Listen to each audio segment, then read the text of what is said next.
Hello everyone, welcome to the daily newspaper analysis of the Shankar IAS Academy brought to you by the Civilspedia team. So these are the topics for discussion for today's date. So the first article discusses about the Indo-Pakistan War from the Hindu. The next article discusses about the Parambikulam tiger reserves and their species, and it is also from the Hindu. The third article discusses about sightings of rare migratory birds in Delhi from the Indian Express. And finally, the last article discusses about clean Yamuna in 3 years from the Indian Express about the crisis, one of the major crises of river Yamuna, which is the pollution. So in light of this article, let us see the discussions one by one and a prelims practice question. So the first news for today from the Indian Express article titled Clean Yamuna in 3 years, the Lieutenant Governor rolls out 4-step plan. So here the article discusses about a plan which has been rolled out by Lieutenant Governor in Delhi to clean the Yamuna in 3 years. So with the machinery such as the trash slimmers, bead harvesters and dread utility craft, the cleaning operation started on Sunday. So here cleaning Yamuna was one of the top promises made by the Prime Minister Narendra Modi to the people of Delhi during the assembly on their election campaigns. And since it is set to form a government in Delhi after coming to power, the river would be their top priorities. So in light of this article, let us see how this plan can be made in and what are the initiatives which has been taken before for the cleaning of the Yamuna. So before that, we'll just see few basics about Yamuna. So we all know that the river Yamuna is one of the major tributary of the Ganga. Here the Yamuna river has its origination from the Yamunotri glacier, and this river flows through UP, Uttarakhand and Haryana. So in UP, when it joins in Allahabad, that is the Prayagraj, it is known to be as Ganga. So we all know Prayagraj is one of the most important religious cities where the Kumbh Mela is being commenced due to the confluence of the three rivers, which is the Ganga, Yamuna and the underground river, which is the Saraswati river. So here, looking into the main tributaries of Yamuna, on the left side it would be, on the right side it would be Betwa and Son, and on the left side it will be Chambal, which is one of its greatest tributary of Yamunas. Then it would be Hindon, then it would be Sardar, and it will be Giri. So these are the major information when it comes to the Yamuna river, which is very important for the UPSC, as these stands as the basics of the one of the major river systems of India. So Ganga Yamuna culminates one of the major river systems of our country India. Now let us see the major problem for the river, which is their pollution. So Yamuna river, one of India's most important river, faces a severe pollution for almost decades. So here they are contaminated with chemicals such as chemicals from the industries, then plastic wastes which have been discarded by the industries and nearby factories, and other harmful bacteria. So it is naturally unsafe for human consumption and all of its aquatic life, which has a greater impact in the biodiversity. So first let us see the few causes of this pollution. First is the untreated sewage, which is the direct flow from cities, especially from Delhi. Next it would be industrial effluents, where there is a mixing of the textile chemicals, then tanneries release and many heavy metals extracts from the industries, leaving the river to be making so toxic for the consumption as well as for the home for the aquatic lives. Next would be having agricultural runoffs. Here the involvement of fertilizers, chemical fertilizers and pesticides entering the river has its influence on the rivers, creating a bad habitat for everyone around. And the one of the causes of pollution would be increasing of the plastic waste around the region as well as in the river. Here having plastics such as the non-biodegradable materials are clogging the river, and it disturbs many of the streams. And finally the religious practices, due to the emotion of idols which are made of non-biodegradable items and flowers and offerings, can sometimes create a stagnant clogging in the river, and it can create the pollution in the river. Now let us see the government measures which is being taken to face the pollution in the river Yamuna. First is the Yamuna Action Plan. Here it is launched by the Ministry of Environment, Forest and Climate Change. So the objective is to reduce the pollution of river Yamuna and rejuvenate it. So there has been phases. The first phase from the year 1993 to 2003. Here they involve sewage treatment, solid waste management, and the phase 2, which is from 2003 to 2014, it expanded the sewage treatment capacities and set up even more sewage treatment plants. So their key action is to right now their action is to construction of new sewage treatment plants and having riverfront developments, which we will be seeing soon. So here we can see how they have been having a watch on the existing STP sewage treatment plants in terms of the capacity and output, and also in terms of construction of new STPs and DSTPs, that is decentralized sewage treatment plants, where it will be put in place and it will be operationalized. Then looking into the other measures to clean the pollution of Yamuna is the National Mission for Clean Ganga. So here it is launched by the Ministry of Jal Shakti, and the objective is to clean Ganga mainly and along its tributaries, which includes Yamuna largely. So looking into their key programs in it, first is the Namami Ganga program. Here the aim is to improve the sewage treatment and to control the industrial pollution of the river Yamuna as well as in the river Ganga, and projects for Yamuna bringing in additional sewage treatment plants in major cities like Delhi. Now let us see about the sewage treatment plants. Here the objective is to clean Ganga and its tributaries. Current effort is to upgrading their STPs and building new ones that we have seen in the news, and sewage treatment infrastructure under the Yamuna Action Plan of Phase 2 and the Namami Ganga, National Mission for Cleaning Ganga. And looking into other than setting up the sewage treatment plants, we can see having efforts to create riverfront development projects. So along with the river, it's not the problem of only the river but also the adjoining places and adjoining cities. So it also covers the riverfront. Here it is to clean the river, thus there is improving of accessibility and the environment around the river.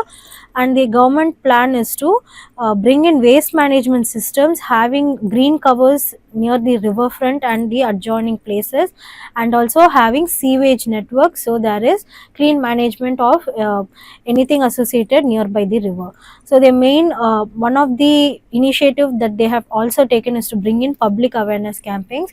So without the participation of the people and the awareness among the people as to know about the river systems in their own cities, without their support I don't think it's possible to have the plan. So the objective is to educate public on river protection, and the focus is to reduce the pollution from religious activities, as we can bring in discouraging of the non biodegradable idle emotions.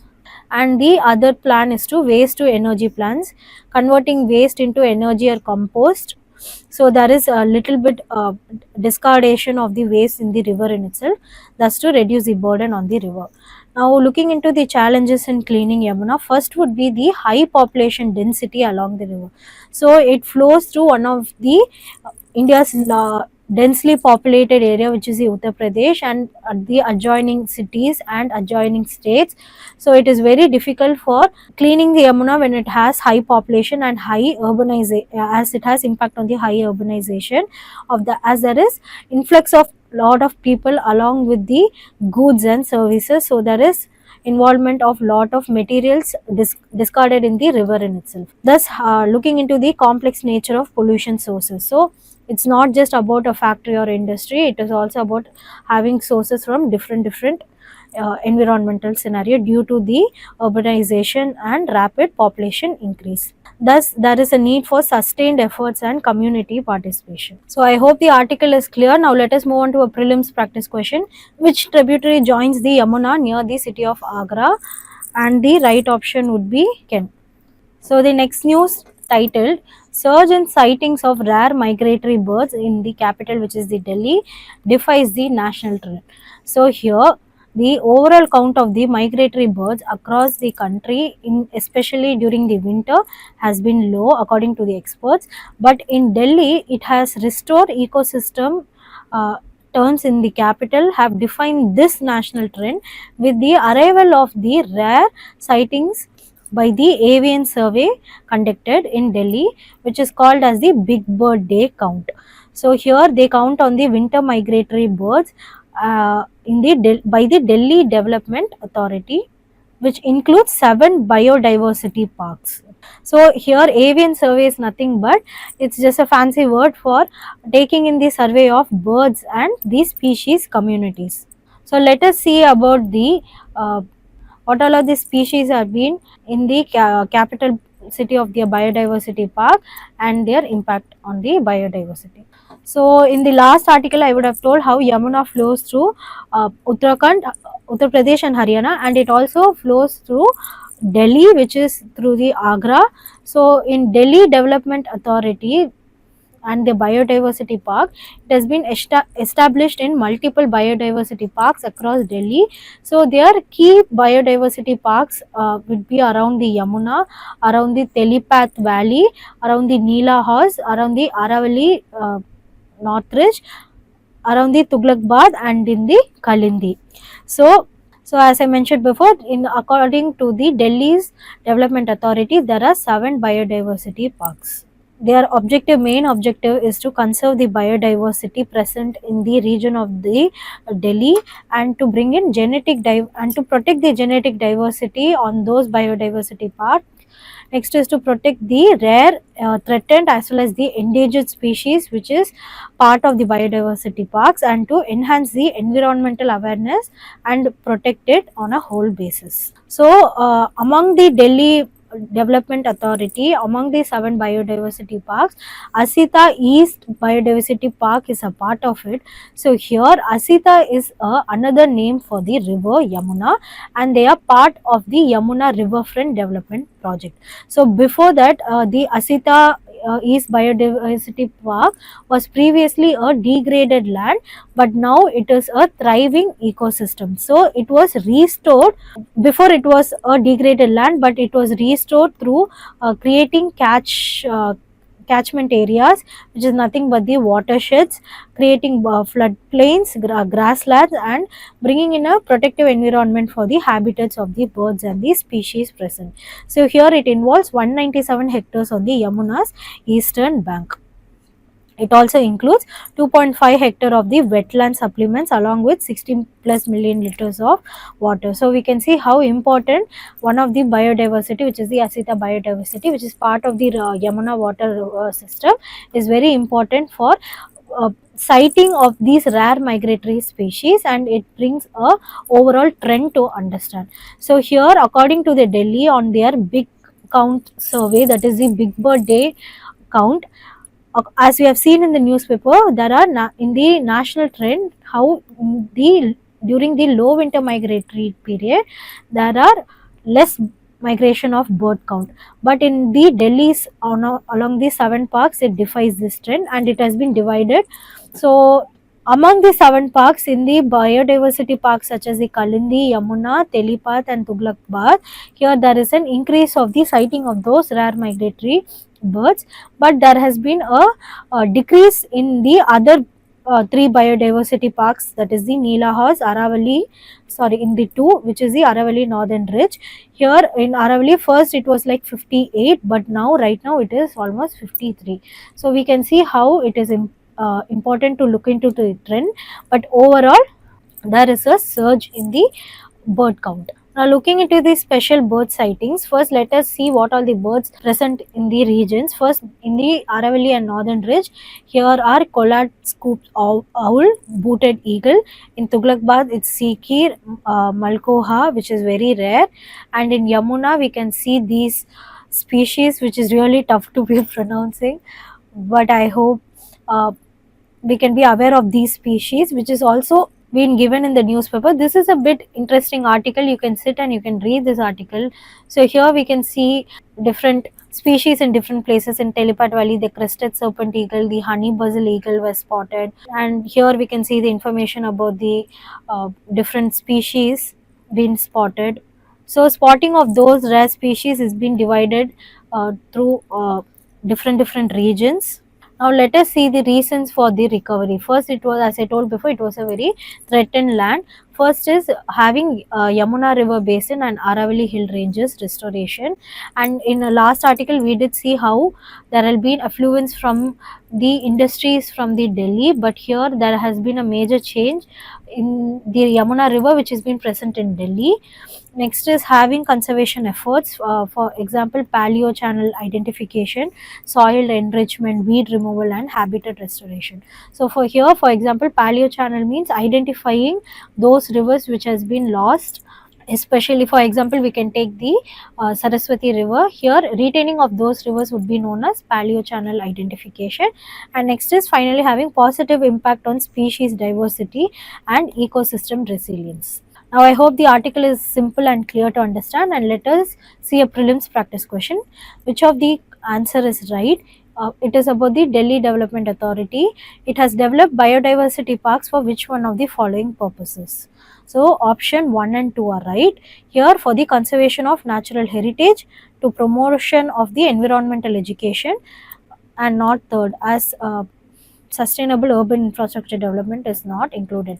As we can see, the definition of biodiversity can be, it acts as a unique ecological spaces where it involves all of the diverse both plants and animal species communities along with urban societies, not urban infrastructure but urban societies, to promotion of education in both ecological, cultural as well as in the social sectors. So, having the aim of those biodiversity, it would be the objective of the DDA to develop their biodiversity parks for the purpose of conservation of natural heritage, which is cultural in nature, and promotional of environmental education. Moving to the next news, again it's related to geography and environment. So here the Parambikulam reserve adds 15 species to its biodiversity checklist. So here the forest department in the Parambikulam tiger reserve of the Palakkad district of Kerala has added 15 new species to the protected areas checklist. So here the survey recorded 206 bird species. We would be seeing more about it in further slides, and it has also brings in the total number of bird species in the reserve to 302, and it has the butterfly species count at the level of 273, and moreover the survey has identified 39 species of odonates including these species. So I ask the students to give this again a read for knowing about the species, and at the same time we will be discussing, as again it's a very interesting article to know about these species. So we can know how these highlights reserve about India's rich biodiversity. Now let us see the location first. First, Parambikulam Tiger Reserve has its location in Kerala, bordering Tamil Nadu's Anamalai Tiger Reserve. So it is part of Anamalai and Parambikulam Elephant Reserve. So here we can see the location. Here is the Parambikulam Tiger Reserve and it's the Anamalai Tiger Reserve. So it is the border of both Tamil Nadu and Kerala. So let us see the key highlights about the reserve. First, it is known for the conservation of India's first scientifically managed tea plantation, and it is known as the Kannimara tea, which is over 450 years old, which is the world's oldest and largest living tea. So for this conservation, remarkable conservation efforts, the government of India has awarded Mahavriksha Puraskar Award for their conservational efforts. So the government of India would be giving these awards to any individuals or organizations who are into conservation of our rich biodiversity, where it leads to both protection as well as it leads to both the enrichment of our environment. Now looking into the tribal settlements, it is a home that Parambikulam Tiger Reserve is one of the home to the Malasar tribal community, Malasar Kadar and Muduvar tribes, and looking into their contribution when it comes to ecotourism. Along with the tribal communities involvement,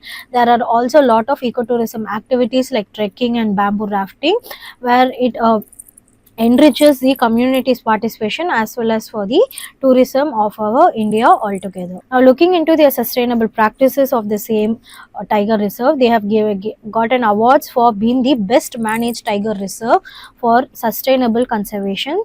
And looking into the dams related, it has a part of Parambikulam Alier project dam for water sharing, irrigation and hydroelectricity along with Tamil Nadu.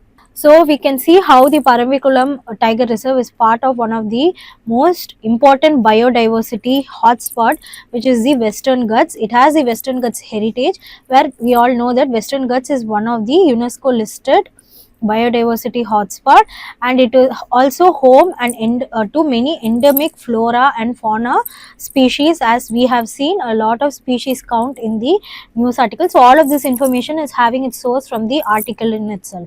So here the new species have been recorded. First in birds, as I told before, 206 species have included, including the painted spurfowl, the hawk eagle, the Indian grey hornbill. Now looking into the butterfly species, 273 species and 5 new additions have been made. And odonates. Odonates is nothing but the the dragonflies or the damselflies that is included, which is the sub species of the dragonflies.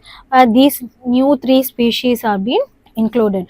So it might be a very small addition to the very much bigger larger biodiversity, but we should know their importance when it comes to the contribution of the environment. So here we know that butterfly is one of the key indicator species, which acts as a pollinator, one of the greater pollinators in biodiversity role.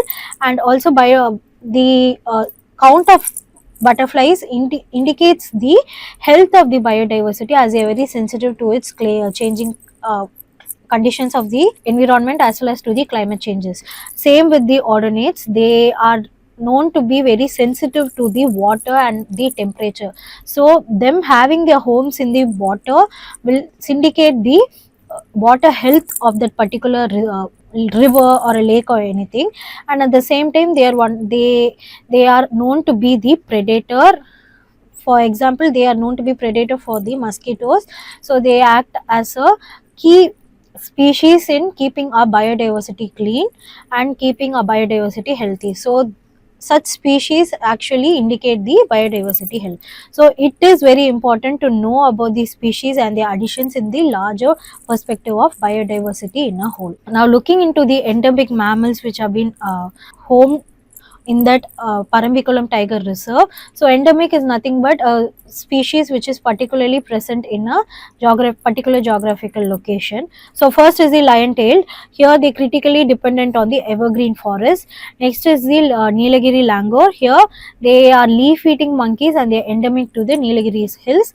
And next is the Malabar spiny domos, which is a rare nocturnal rodent. So here we can see how important these nocturnal rodents are, because they are known to have that habit of burrowing. So it helps in the soil aeration. We can see water infiltration, and rodents are generally they are known to be seed dispersals. So every species has its role in the biodiversity. Next is the endemic birds, which is the Nilagiri wood pigeon, which is restricted to the Western Ghats, Malabar grey hornbill, a key role in seed dispersal, and white-bellied trepi.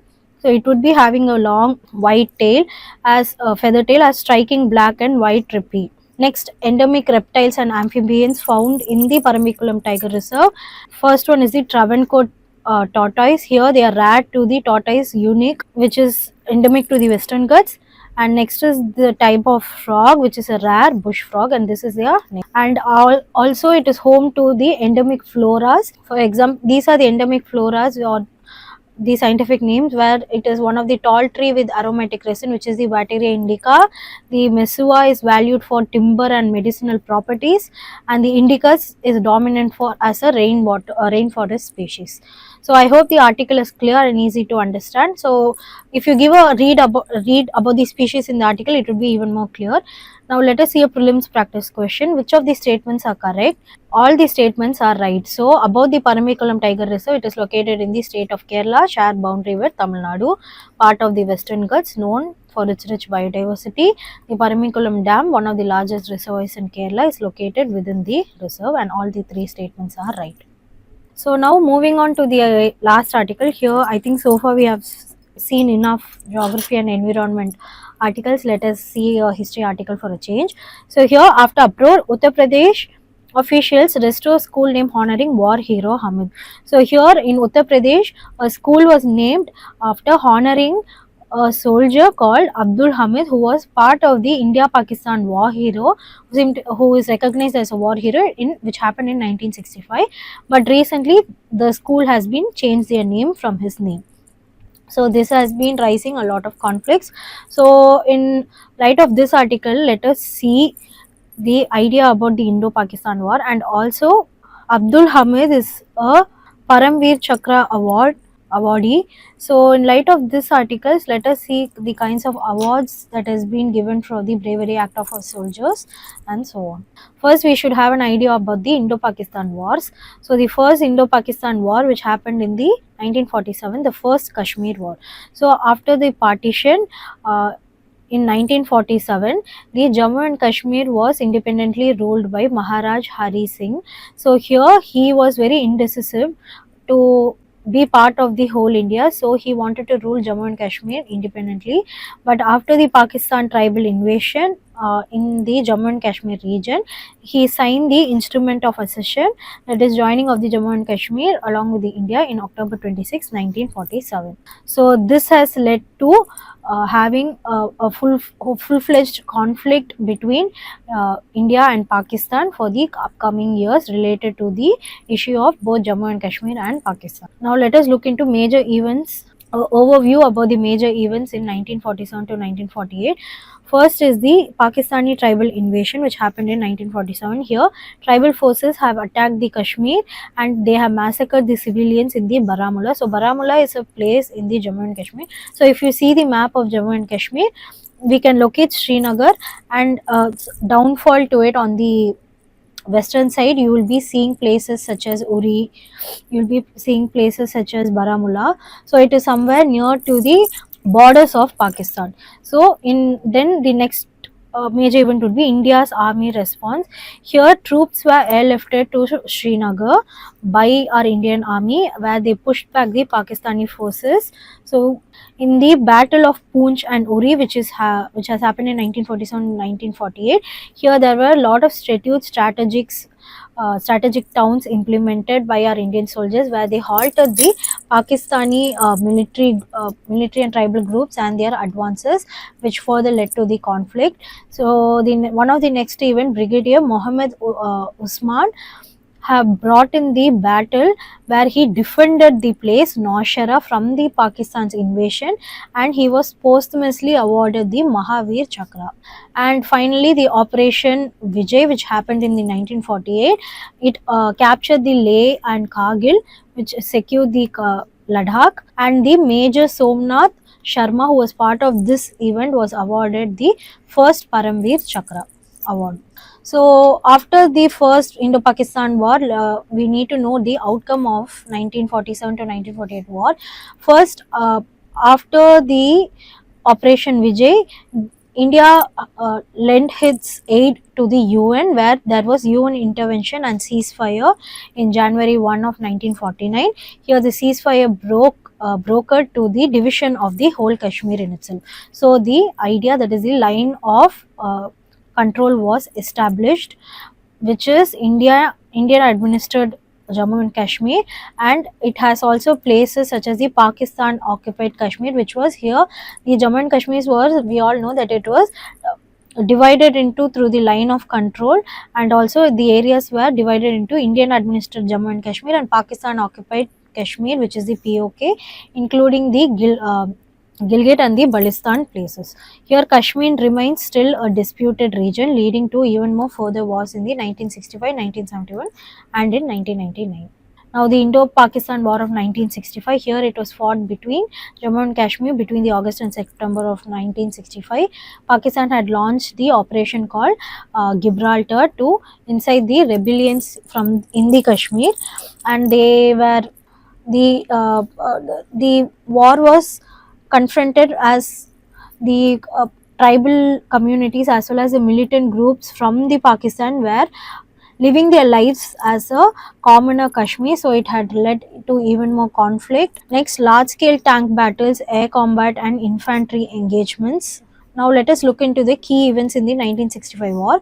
First is the Operation Gibraltar. Here Pakistan sent soldiers disguised as locals to spark the rebellion. Next is the Battle of Haji Purpas. So Haji Purpas would be somewhere above Poonch and Uri, somewhere near to north of the Srinagar, and all of these places are near the Pakistan border. So in 1965, the Indian Army captured the Haji Purpas, as they cut off the Pakistani supply lines. And next, Operation Grand Slam, which happened in 1965. Here, Pakistan launched tank offensive in Aknoor. Aknoor is also, I think, I'm not able to locate it properly, but it will be in the map. So Aknoor sectors launched with a tank offensive, and it was halted by India. Now looking into India's counter back in Punjab, here they were advanced into the area of Lahore, which is now part of the Pakistan, and the Sialkot sectors. Here, Battle of Asal Uttar. Here it destroyed 100 plus Pakistani tanks, and Abdul Hamid was part of this war, and he was awarded the Paramveer Chakra. Looking into the air battles, the Indian Air Force bombed Pakistani's air bases, and Battle of Burki, which captured the Burki village near the Lahore. And looking into the end of 1965 war, again a ceasefire happened where the UN brokered ceasefire after the international pressure. Then there was an agreement of Tashkent Agreement where we mediated with the USSR, and both sides returned to pre-war positions. That is decided by the militants to back off, and here India gained strategic advances through this agreement. Now looking into the Gallantry Awards, looking into the wartime Gallantry Awards, first is the Paramveer Chakra, which is the highest wartime bravery award. Next is Mahaveer Chakra, which is the second highest wartime award, and third is the Veer Chakra, which is the third highest wartime award. Looking into the peacetime Gallantry Awards, first is the Ashoka Chakra, which is the highest peacetime bravery award. Next is the Kirti Chakra, which is the second highest peacetime award, and Shaurya Chakra, which is the third highest peacetime award. And looking into other bravery awards for distinguished services for highest acts such as police braveries, and also other civilian life saving awards. So these are the names for other certain bravery awards. So it stands as the act to honor our soldiers and everyone who have involved in the act of saving our nation. Now I hope the article is clear, and let's move on to a prelims question. Which of the above statements are right about the Gallantry Award in India? Nor 1 and 2 are right. Here Paramveer Chakra is the Indians highest military award, not military award. As we can see, it is the wartime award. Next, Ashoka Chakra is the highest peacetime gallantry award for bravery outside the battlefield. No, these are very minute mistakes that would be easy to identify in prelims. Thank you so much for watching this video. I hope you are at the end of this video. Don't forget to give a like, comment and a share. And to further not to miss any other contents, subscribe to our channel. Thank you and have a nice day.